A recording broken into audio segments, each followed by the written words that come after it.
A good few years. Okay, I'm recording. So you just start whenever and I'll sync it up. Okay, alright, so 3, 2, 1, and I'll start.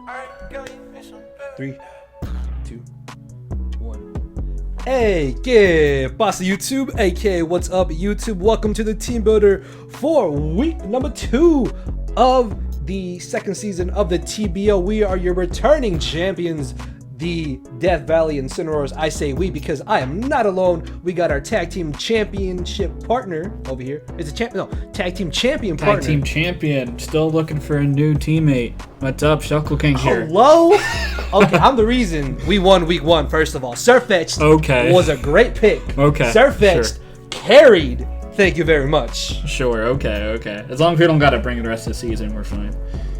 What do you mean? Bro, okay. SixFtHax is coming again, guys. Don't worry. But the week... Shut up. The week 2 match will be up on Shuckles' channel tomorrow, so definitely check his channel out. Subscribe to it to follow our entire season. So for week 2 here, we are taking on our pals Kelly, UnderTheRadar, and Monotooi, aka Litten, Oblioteration.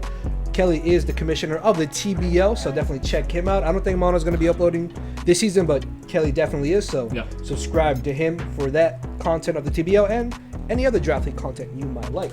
So going into this matchup, we are currently 1-0, looking to make it 2-0. So looking at the matchup here, they have some very scary mons. Yeah, but it's a slow team for sure. But I mean, Mew is definitely the highlight scary mon. Like, it could do anything. And I'm sure Kelly's going to be more offensive with it this season. So it's super scary. Like, it could run any offensive set. I know Mew's very versatile, but lately I've been realizing that with all the new moves that got this gen, it's even crazy. It is insane. Honestly. Yeah. So it's hard to kind of pinpoint what exactly they're going to run on Mew. Hydreigon and Urshifu, that is Urshifu water fighting, rapid strike, I think. Yeah. So not single strike, which is nice. Oh yeah, it's not the Hydreigon one. is, yeah, exactly, not the actual good one. But Hydreigon is annoying because of its coverage potentially. The mons that we don't really expect to come to this game are probably Dunsparce, Rotom, and Excelgor. Gloom Shuckle too. thinks Gloom might, I don't know. I don't think Gloom is gonna come. There's like a very small chance it could handle like Coco. I mean, yeah, it could have like a niche. But I highly doubt it.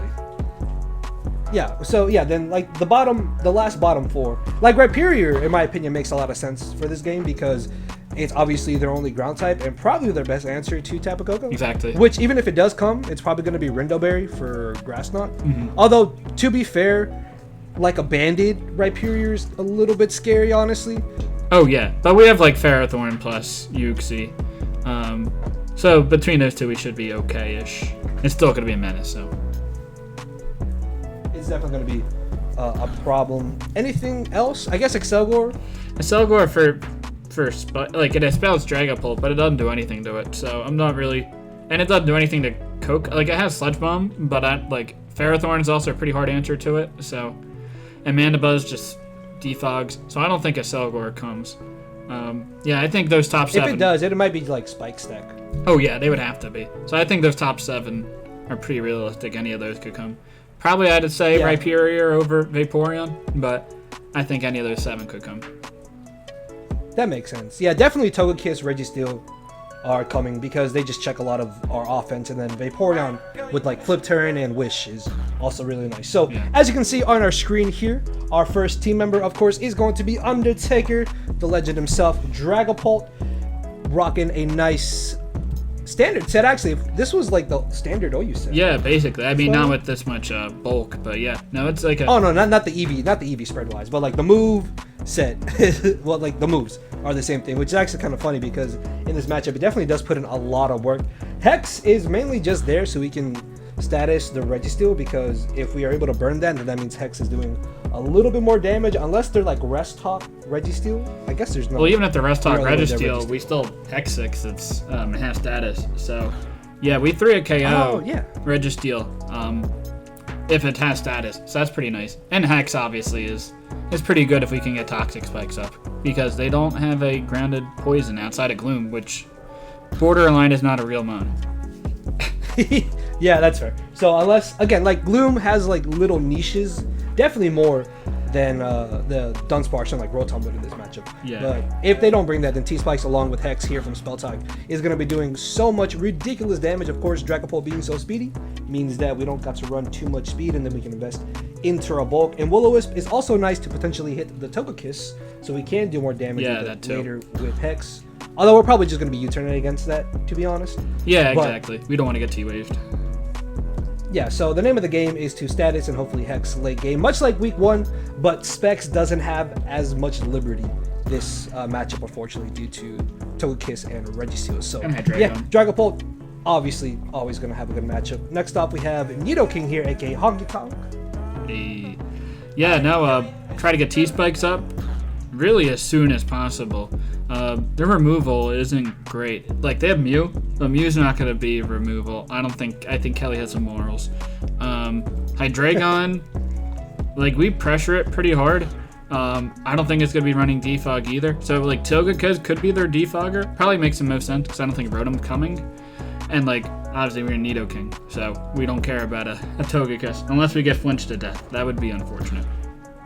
Yeah, like Scarf Air Slash would be a little bit of a nuisance. But then we have Coco, which should be able to take enough to the point where we can deal with it. Oh, yeah. But we have Bolt Beam plus Earth Power here, which hits everything for neutral or super effective damage. And hopefully we can get up our T-Spikes very early on.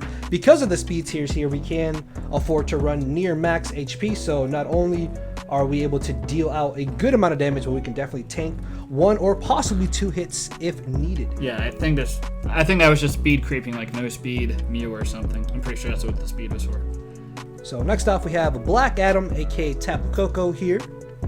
It's kind of a weird spread. I think this was your idea. It's a crazy spread. This was your set. Yeah, so this set, it lives any hit from Mew.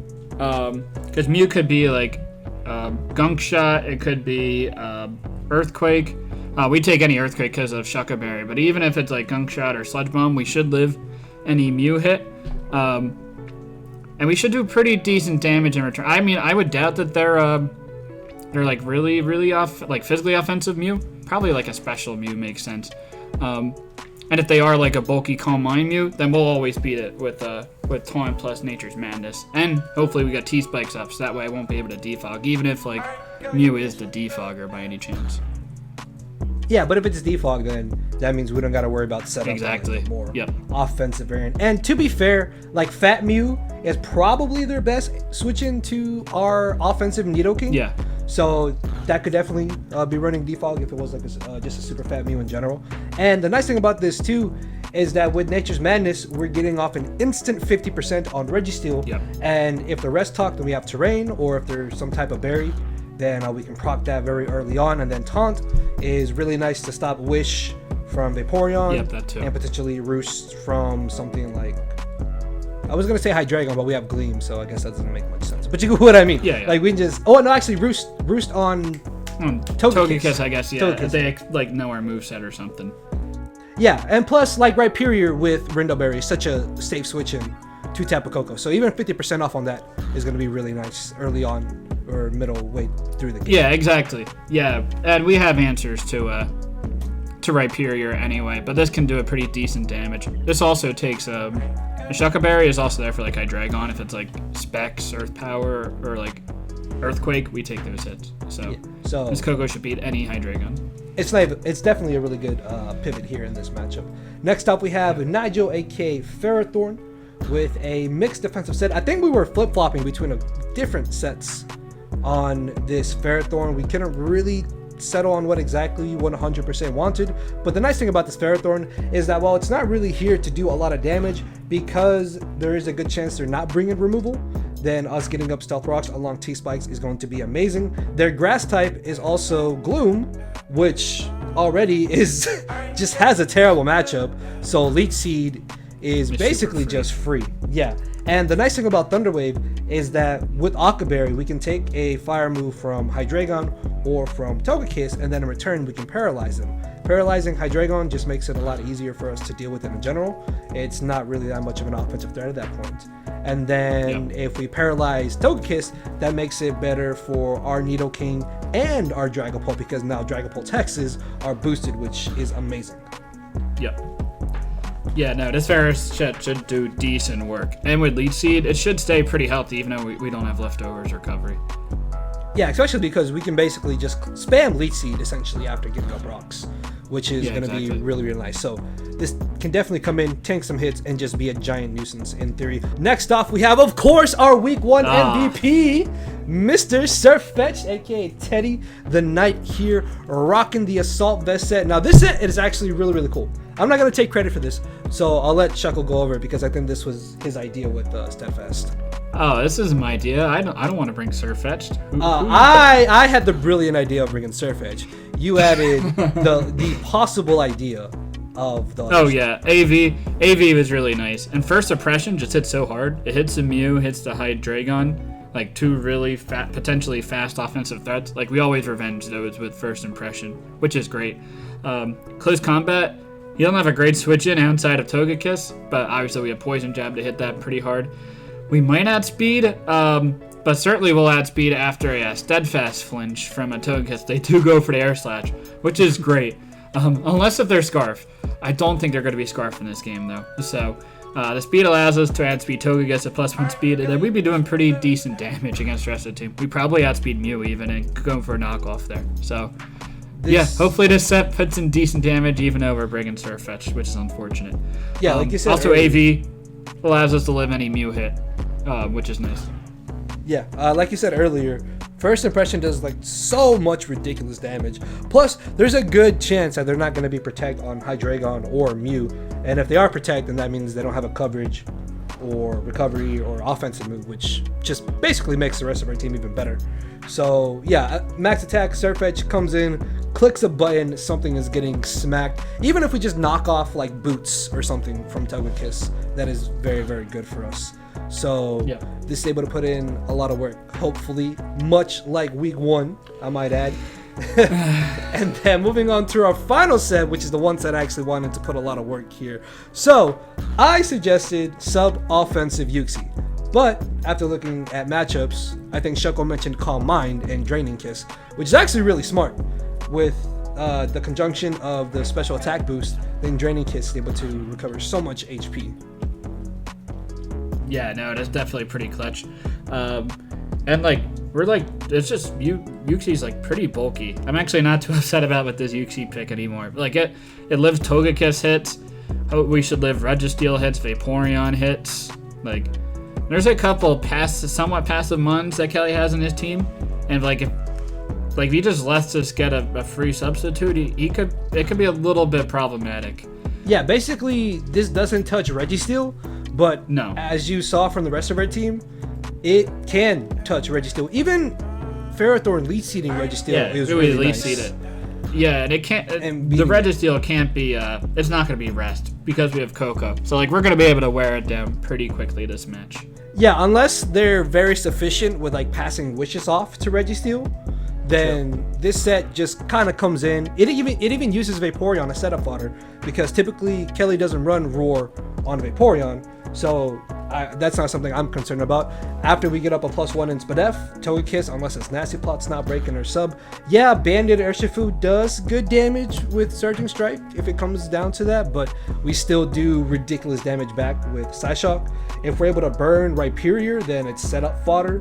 Behind a sub, we deal with Hydreigon at +1. I think Draining Kiss knocks it out, or it does enough to the point where after a little bit of chip, we KO it. And if Mew is either burned if it's physical, or if it's special, we just Calm Mind up against it and then possibly beat it 1v1 unless itself is Calm Mind. So there is a good possibility that Uxie can hopefully put in work here, which is what we're mainly hoping will happen. But obviously Registeel just completely shuts this down, which we definitely there's a chance where this Uxie can do well or just does like nothing this game and just be like just a general pivot, which would be okay in that instance because we're trying to win this game with Dragapult and Coco. Yeah, just T spikes up, get up rocks, in comes Draga and does damage. So yeah guys, that is our squad for week number 2. Again, the match itself will be on Shuckles' channel. It will actually be going up tomorrow. I mentioned why On time. I got week 1 up late. But yeah, so it'll definitely be up tomorrow on Sunday. And hopefully it'll be a little bit cleaner than our week 1 game. Yeah, exactly. So I figured out the issue, so we should be good for the rest of the season on my end as well. But yeah, definitely subscribe to Shuckle. Check out week 2 on this channel. Come back to my channel for week 3 next Sunday, and we will see you all later. So yeah. Yep, later everyone. Bye. That wasn't too bad. I can probably